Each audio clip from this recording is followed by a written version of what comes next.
Welcome, ladies and gentlemen, to the Carolina Conversation. I'm your host, Shammond Williams, and we have a great one with us this evening.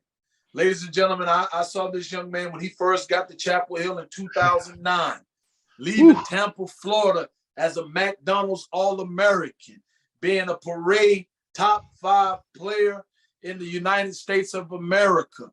He's Stretch Armstrong. He's one of the best defensive players to ever play at the University of North Carolina. He was also one of the better players, I say, would sacrifice his game for the team.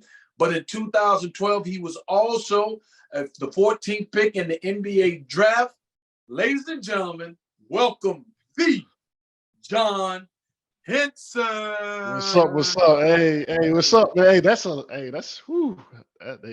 long list of accolades, man. I appreciate that. Hey, the one thing you don't have to worry about the accolades, John, is that I don't have to lie about them. You did it. Hey, you're right. Hey, so sometimes you have to be, told some of the things that you've done. Yeah. And that's not even talking about your 10 plus year career in the NBA. So, there's a lot of facets to the young man that I know. Well, I can't call you young man no more, to the man that I know. But how you doing nonetheless, man? Thank you for coming. But how are you doing? Thanks for having me. I'm doing well, man. I'm back home in Tampa. I do stuff for Field of 68, obviously, and I do some stuff for New York Imaging Network. So just stepping into that sports media space, man, and kind of, going to that next phase. Yeah. Well, how do you like the media? How do you like being with the Field of 68? I mean, doing some stuff with Jeff. It's fun, man. I watch basketball, talk hoops all day with my boys, my family, my friends, on my phone all day. I'm looking at scores, I'm looking at games, watching games. So it's easy to translate it to kind of just talking about it with other people, to other people. So it's fun. All right. Now tell me this. Have you been able to get beyond, sometimes you get some people say some obnoxious things when you just because you're on the air doesn't mean that you understand what you're talking about. But right. Have you been able to, get around that and be able to, because a lot of times, man, when we finish playing, it's like, man, he don't even know what he's talking about. Yeah, I think, it's a fine line, and maybe to the detriment of maybe my career, I'll never be the guy that's going to come on there and just bash and talk crazy for clicks and things like that. I want to empower people, uplift. I might say he need to play better, but we ain't going to get into nothing deeper and all that stuff. And so I keep it cool. That's right.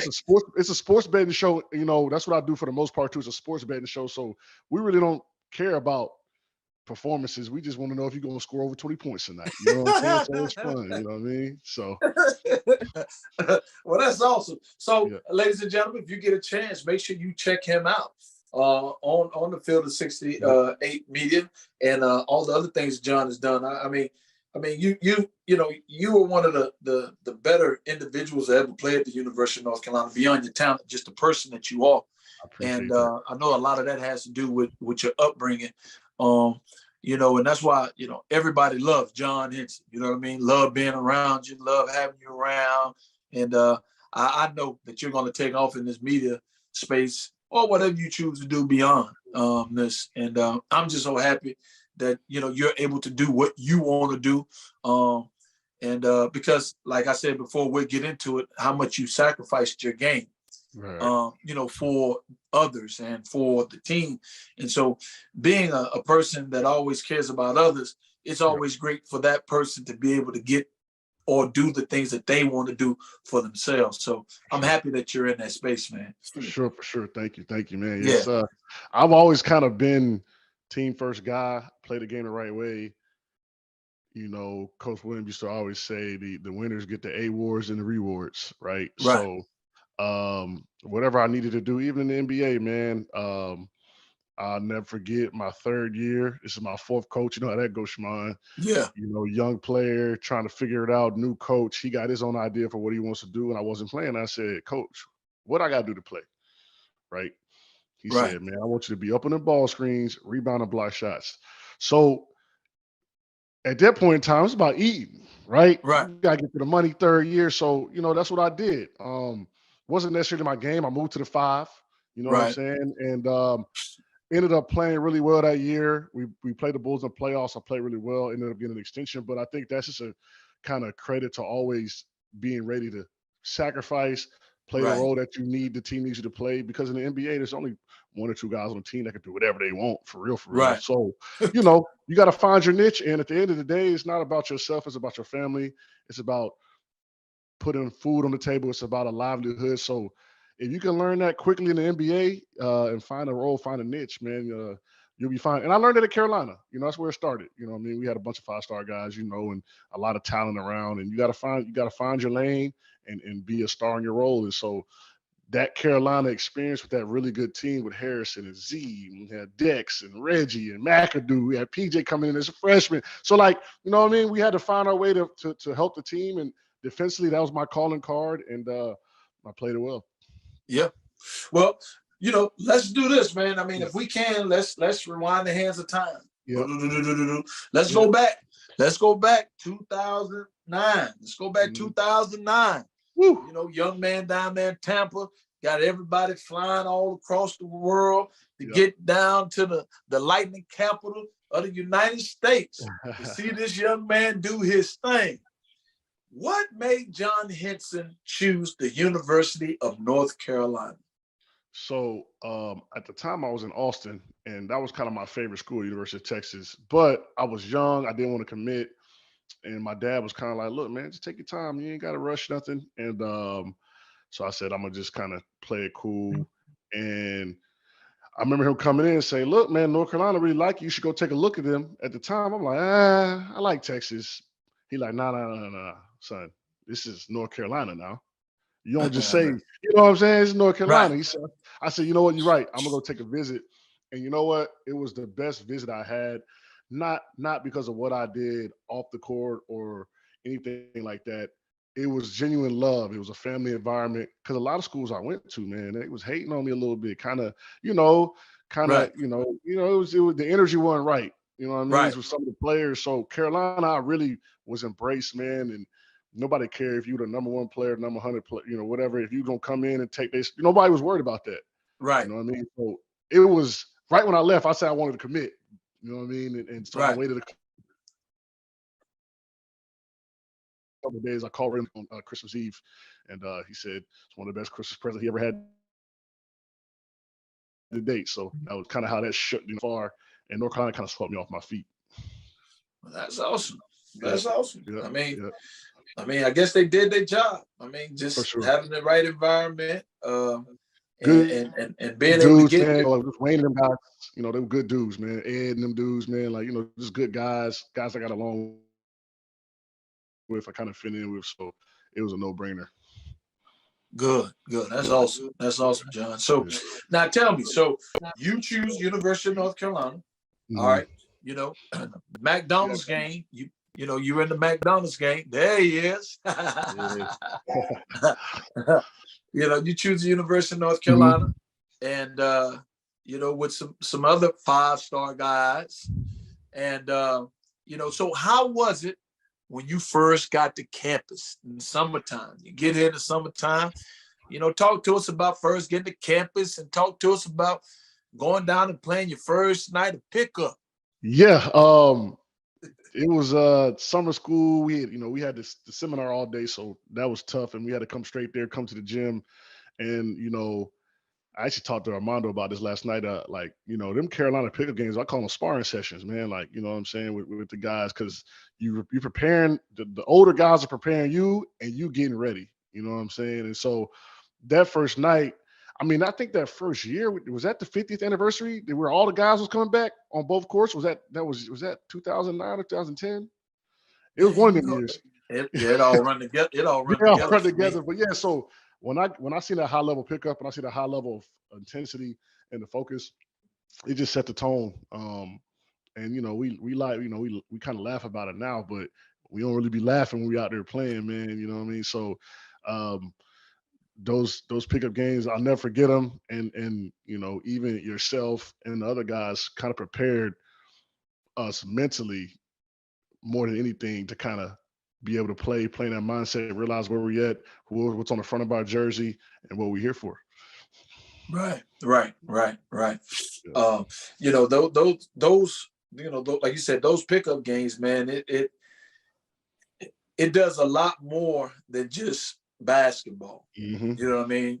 Being able to, play and compete against each other, that's one thing. But then after it's over, being able to sit in fellowship and have those conversations with you guys, for those guys to hear, what's going on in the league and watching, guys, you might come in, walk through the gym, guy in there working out. Yep. You might come back later, he's still in there working out, those types of things kind of help give you a sense of what it's going to take. Did you, when you first got to North Carolina, were you or did you have your sights set on the NBA, or were you just more prepared to try to be the best college basketball player that you could become? I was a late bloomer, man. So I grew like 6-7 inches my junior year. So like NBA was not. I mean, I heard the rumblings, but man, I was more so like NBA. Like y'all crazy, that I don't know. That's just how it was because it kind of happened so fast for me, just from my trajectory of just my career as a young player. So my first year, I saw the articles and stuff, and actually my first year I wasn't playing that much, and something that kind of changed my trajectory too was Coach Rob brings in this article, and it's about freshmen in my class making an impact, and I was on the article for an impact I wasn't making, and Right. I hung that up in my locker that day forward, and ended up having a good freshman, good year after that, kind of playing well. And kind of just going from there, man, and being in a position to be successful, and everything that was done up to that point, from the pickup games to school to the off the court fellowship, kind of led me to that point. Yeah, and so you talk about that freshman year. That freshman year, how was the season? I mean, as an individual, like you said before, you may have had some bumps in the road right there early, but then being able to find your niche, but according, with your team, how was it from the team environment your freshman year? Well, we went to the NIT. That's not something you do at North Carolina. So we ended up going to the NIT my freshman year. We had a rough year. We ended up playing in the championship, lost to Dayton, and so that was eye-opening, obviously for you as a Tar Heel, but it was motivational. And it was also humbling. It was humbling knowing, like, hey, look, just because that name on the jersey don't mean you're gonna, automatically win. And then, the next 2 years, it kind of propelled us. We were number one at the end of the second year, my second year, and we were preseason number my third year. So that freshman year was tough. A lot of tears, man. A lot of sweat, a lot of hard practice. But that adversity, man, kind of was bigger than basketball as well. Just knowing, hey, look, things happen, things go wrong. You got to keep fighting, you got to keep pushing. So my freshman year was tough, but it turned out to be something we can laugh about. It builds character. I think I want to stick right there for a minute, because you said something that actually I feel like is missing with a lot of young student athletes. Mm-hmm. And I think it keeps them from being able to reach their goals. You use the word adversity. And, it says a lot about you as an individual, because adversity is one thing that keeps people from being great or being who they're capable of being. And the University of North Carolina is a great example of that. It's a great example of like putting out pros, but it's a great example of also having people that have the quote unquote ability and talent to never be able to get there because of adversity. And so, playing at the University of North Carolina, is most definitely a privilege. But there's a lot that comes with it. And being able to deal with adversity is really a focal point of growth and having some success as a player. So, could you elaborate on adversity for those that are listening, Because I think that, I mean, your success, they only, you know, like a lot of people, I tell them, you only get to see the movie. For sure. And so, Right. you know, when you watch the movie, you watch it from the beginning to the end, and there's no cuts, there's no do-over, there's no scenes that you do over. It's all what it is. It's just a great platform from point A to point Z. Right. So could you elaborate on, you know, like some of the things that you had to deal with? I mean, So especially like you said, the NIT, playing in the NIT. So I'm coming in. I'm the number one power forward in the country. That's right. So, you know, we had Easy, Ed Davis, lottery pick, Deion Thompson, champion, Big Z, lottery pick. Those dudes was in front of me. So, you know, my adversity started day one. You know what I mean? And I was playing on the perimeter a little bit, but I was really a power forward, and coach was really trying to just figure out how to get me on the court. And it wasn't easy. I was averaging like less than 10 minutes a game. I mean, being a number one power forward in the country, I mean, it was tough. But I stayed down, didn't even for once think about transferring, just stayed humble and worked my ass off. And you know, Ed Davis goes down with an injury, his wrist. Roy plugs me into the 4th spot, and the rest was history. But I never faltered. I never changed my attitude. I kept a good attitude. I came in every day. Now I was angry.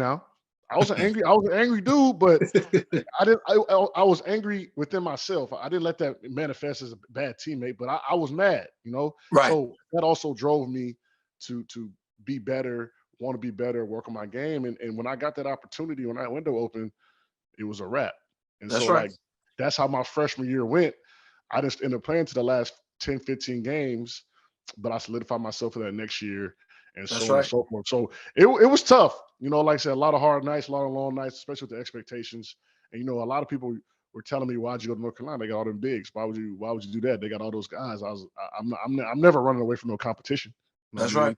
And so it paid off for me. God willing, it paid off for me, and you know, kind of led me to the next year and the next year. And we were really, you know, we're really good those last couple of years. Yep. And so, you know, that's great, man, to talk about that. And so let's go into that sophomore year. You know, having solidified yourself as a freshman, have an opportunity to make your impact, to show really that you could play 3 positions, because really you could play 5 positions, because we always say, hey, you can play what you can guard. You're right. You know what I mean? And so you can guard them to 1 through 5. So you can play 5 positions because you can dribble the basketball. And what people did not know that you sacrificed, you could really, really shoot the basketball. I don't think people really got a chance to appreciate that much, because I mean, this, you know, just Carolina way. So, and my third year, I shot it a little bit, but you know, for the most part, you know what I'm saying, I was down. But my third year, Roy took the leash off a little bit. My third year, but it took 3 years. You know what I'm saying? So.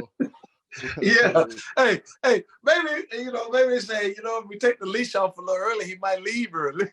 Right, for sure. Hey, he had to change that philosophy, because, you know, like like when I was coming in, it was still kind of iffy proposition. Like, coaches kind of didn't want one and dones. You know what I'm saying? Cal was the only cat doing it. You know what I mean? Yeah. So now we'll take what we can get now. You know what I'm saying? So, hey, time to change.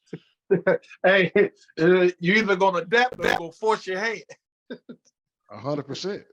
Better get the talent. You better get the talent, no matter how long you stay. You know, my thought process was, hey, get the talent, teach it.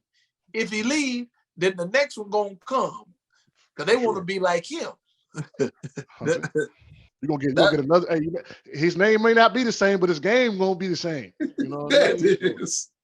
You know? And he might bring a friend. Somebody else might like it. For sure. You know what I mean? And so going into the sophomore year, man, you know, what was your thought process now that you know that you had solidified yourself? People knew who you were, people knew what you were capable of, and now you're going to be asked to be in a position where, you know, you start these games, and and you know, John, you really helped out a great deal. You helped cover up a lot of things. And so, you know, talk about that sophomore season, man. Sophomore year, You know, it was a lot of hype coming into the season, especially we had Harrison, who was like the number one guy coming in. We had the number one class, I think, coming in with Reggie too.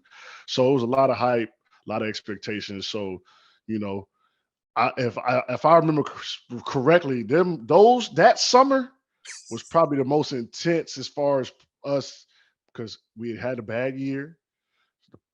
Guys like yourself, the pros knew that, so they was coming in trying to let us know.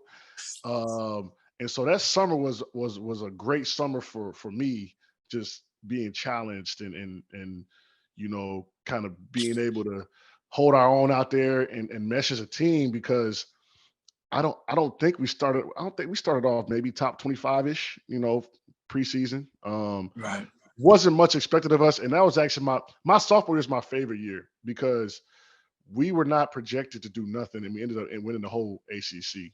Right. So that was probably the most gratifying year of my career in general, man. It's fun when you win something you ain't supposed to win, you know what I mean? And so that year it's like a blur, man. I mean, I won Defensive Player of the Year.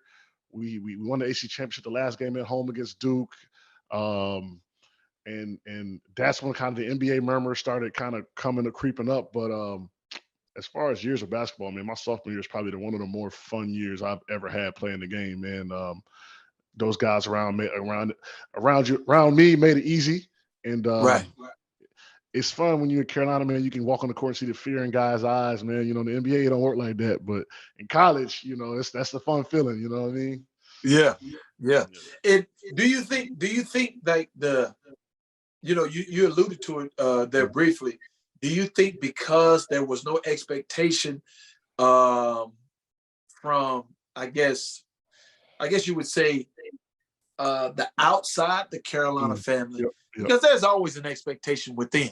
For sure. You know what I mean? That's why we're there every summer. That we're there beating on you and talking to you. We started the James Worthy MJ track playing. Coach Williams dusted off the books and pulled out the Worthy Michael Jordan times. Like, look, this is what we're gonna do, you know. And that was more of us to be strong mentally than anything. Now that I'm older, you know, I see that, you know what I mean. But that was one of them things. Coach said, look, we're not doing this again. Let's get on this track.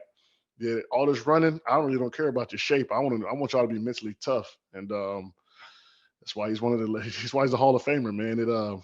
It broke us, but also built us up, you know, and it was good. That's good. That's good. Yep. And so, you know, doing, you know, like you said, exceeding expectation and finally being able to experience being one of the better Carolina teams to play. You know, I know it was exhilarating, and it showed, hey, you know what, I can impact winning. I know that had to mean something to you. Sure. And so, you know, now having a group of guys that have been together 1-2 years now, you know, going into that next year, you know, how was it for you? So it flipped. Now we all world. We on magazine covers. You know what I'm saying? Now all of a sudden we all world. So it's a whole different ball game. Now we got the target on our back. And so that was a different feeling too, you know, not something we hadn't been through, right? Because we crept up on dudes last year and got a number one seed. Now we had the target on our backs, and we ended up going to Las Vegas and we lost. That was our first loss of the year. They took care of us down there in UNLV. And that was actually, I think, the absolute best thing that could happen to us, because we lost early.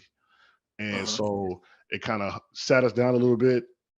You know, when you lose early in the season, you rank, you listen to coach a little more, you watch that film a little harder. And so from that point out, I think we ended up, I think we lost maybe 1 or 2 games in the ACC early, and then we ended up winning like 13, 14 in a row. And we beat Duke, beat them by 20 at the crib, won the championship, ended up going to the tournament as number 1 seed overall. And so then it was like championship or bust. Kendall ended up getting hurt. I hurt my wrist. So it kind of derailed us. This is bad luck. It is what it is. You know, that's the game of basketball. But that was, you know, for the most part, a good year. When we got to the Elite Eight with no point guard, I was banged up, you know. So I think we, you know, for concerning the circumstances, you know, we lost to Kansas by 1 possession. You know, you did. It is what it is. You know, that's how the game goes sometimes. Yeah, I mean, you guys had a great team. You guys really, you had come together that summer. You guys really were playing harder that summer. Guys were competing. I remember like every day coming in that Dexter on the guard. You know what I mean? Like had to go through that every day and challenging Harrison and pushing on you and making Z be more physical. That was a really good team. And I mean, the Kentucky Cats, Deron Lamb, I got drafted with him, and then AD, I'm cool with AD as well. And they said, look, you was the only team we didn't want to see. Once y'all lost, we knew we was good. That's what they told me. So, that kind of hurts my heart a little bit, but I'm like, well, y'all boys lucky, boy, So we were me and she went to the Kentucky game. Now we was at the Kentucky game, man, and I was and I was, in my head, because they kept doubling Z. Yep. And they kept leaving you. Yep. To go double quick on the box. Yep. And I was thinking, please just turn and just throw the ball to the rim. What they do is just throw it to the rim. Yep. Because you got Jones and AD trapping Z on the catch. Only thing, Z can just catch it and just throw the ball over the back of his head. Yep. You gonna catch it. And that was like the game plan, because Z wasn't necessarily the best passer out of a double team. Right. So like that was the game plan to kind of get him, speed him up a little. But I mean, they had double. He was putting AD in the rim. He was burying him under the rim. So that was a good game. One possession. At their house. Yes. So that was a rematch everybody wanted to see, but it's unfortunate that it didn't happen. Yeah. But you guys were a great basketball team, and y'all lived up to the expectation, and y'all fought Kansas tooth and nail. I mean, my man Stillman came in and played great. Right. 9 points, 9 assists. You know what I mean? My man Stillman, man. I love me some Stillman. Stillman was cold, man. Stillman was cold-blooded, baby. He was cold. I gotta get Still. I've been chasing him. I have to get him on a Carolina conversation. But Stillman, man, he played so great, man, in that game. And like it was, just a 2-possession game. I think with 5 points or something. 5 points. 5 points. I think Tyshawn Taylor hit like a big 3 or something. Kind of dagger us out, kind of take us out. But we almost got him, and we was down Kendall, who was like our head of the snake. So that's just how it happened. That's how broke that wrist. How it goes sometimes. Broke that wrist. So tell me, after losing that game, what was the thought process for you and your family concerning your future? Well, we had all decided to come back. Me, Harrison, Kendall, we had decided to come back. Z was the one that was about to leave. We had to pull up on him late night to the crib. Hey, Z, come on, man. If you leave, if we gonna be together, we out. If you want to be the guy to get out of here, and Z was like, you know what? We had a long talk. I think I may have bought him some ice cream or something. I forget. And Z ended up saying he's going to stay. So we said we all going to stay for 1 more year. We knew he was leaving. Coach knew he was leaving, So after that game, it was kind of, we met with coaches and, met with my family and said, this is, it's time to kind of, we rolled the dice for another year. It's time to kind of leave and take the next step to be a professional, which was a good decision because – it's another thing about just doing things the right way is so good, and it's going to work out for you, because I ended up actually dropping in the draft. I was either going to go 9-5, but I ended up going 14. Milwaukee had promised me at 14, but Milwaukee wanted me so bad. So when I did drop to them, the organization wanted me so bad. As you know how the NBA is, right? If they want you and they like you enough, you got a good chance of being successful. So that's right. Had I went to the Kings, that was a little too high for me. But they really wanted to draft me that high. A lot of pressure, expectations would have been on me. Don't know how that would turn out. With the Pistons, they ended up drafting Andre Drummond, which is a great pick for them. All-star, they paid him for 10 years. He ended up being a really good player for them. So yeah, it worked out for the best, man, because Milwaukee really liked me. They wanted me to be successful internally.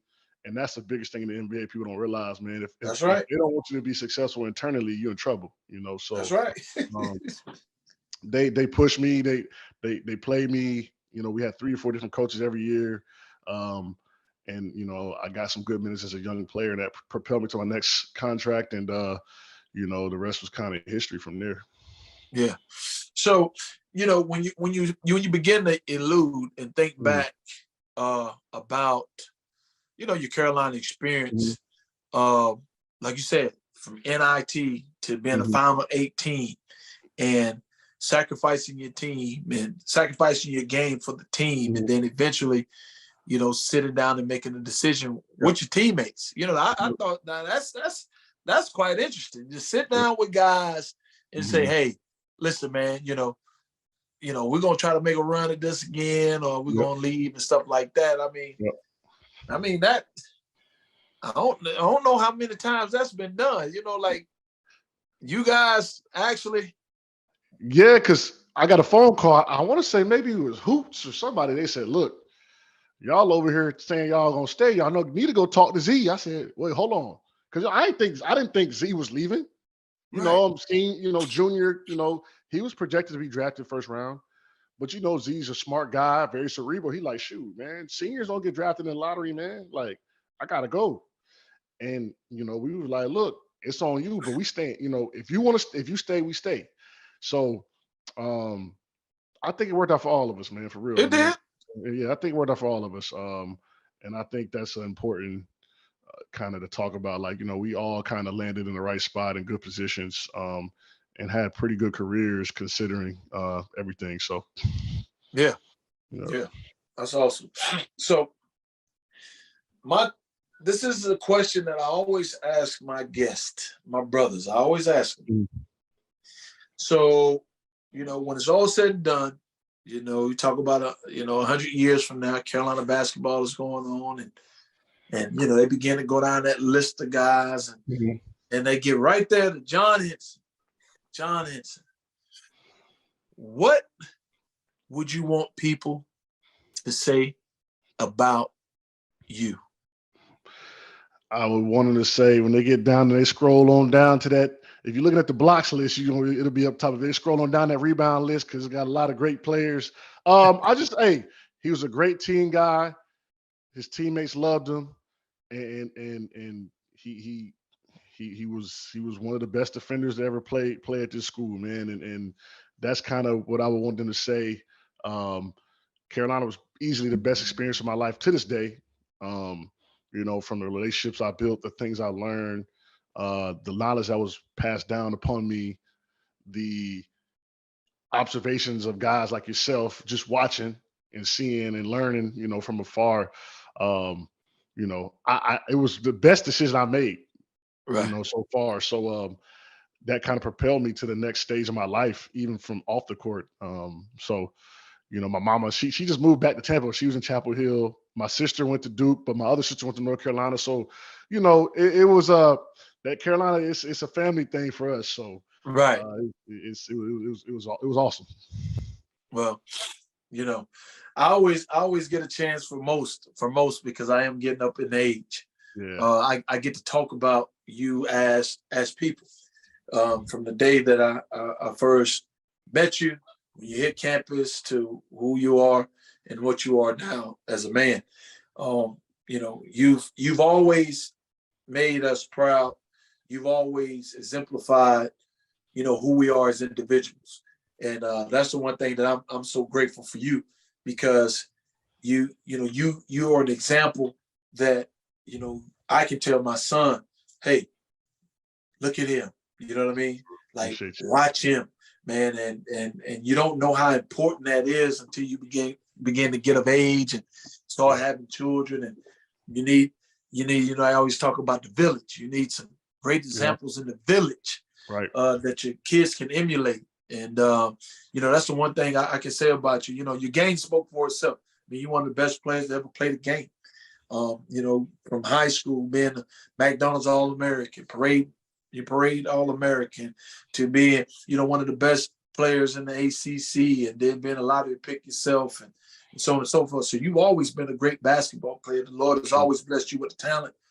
But the decision that you've always made is to be a great person. Yeah.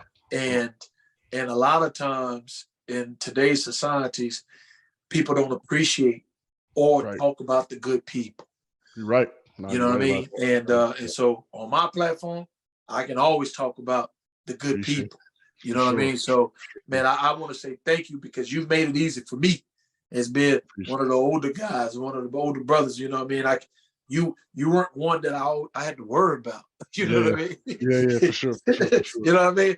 I knew he's okay. You know what I mean? Yeah. You know, some other people, you know, unfortunately, you know, you have to check in on them and you know, and try to pull them through and help them. But, you know, you've always been the great example. You've always been the Carolina guy. And for that, man, I'm so appreciative. And, you know, and that's why you're one of my favorites. You know, man, I've always loved you. You know what I mean? I'm just happy for you. Yes, sir. No, I'm happy for you. And, you know and, and you've done a lot for me that you probably don't even know. Just from a on the court standpoint, bringing that intensity, you know, bringing that fire, and then off the court, man, just being a mentor and just imparting knowledge. So that's something that goes without. You don't really know that, but yeah, so you're one of my guys, and you were one of the guys that were consistently. You were there consistently as a voice. And as someone to help us out on the court as well. So, definitely, appreciate that. So yeah, man. No, man, it's great, man. It's just great to see you guys now and see where you are in your lives, and God permit, we'll be able to catch up. But but ladies and gentlemen, we've had a great one here tonight. Yes, sir. Let's give thanks to John Henson for being on the Carolina Conversation. Yes, sir. Next time I come down to Tampa, man, I'm gonna have to look you up. I was just there not too long ago in November. Yeah, man, hit me, man. I'm trying to learn how to golf, man. I don't know if you golf, man. I'm trying. Yeah, see, my skin a little too dark for golfing. We get out there. We get out there in the morning, get 9 holes in, man. Get some orange juice, man. Hey, you know what? I'm gonna support you. Okay, that's cool. Yeah, definitely hit me, man, when you come down here, man. I will, man. You take care. Tell your family I said hello, and we appreciate having you this evening, man. Nah, thanks for having me, man. Anytime, man. Appreciate you. All right, you be easy. Yes, sir. All right. Love.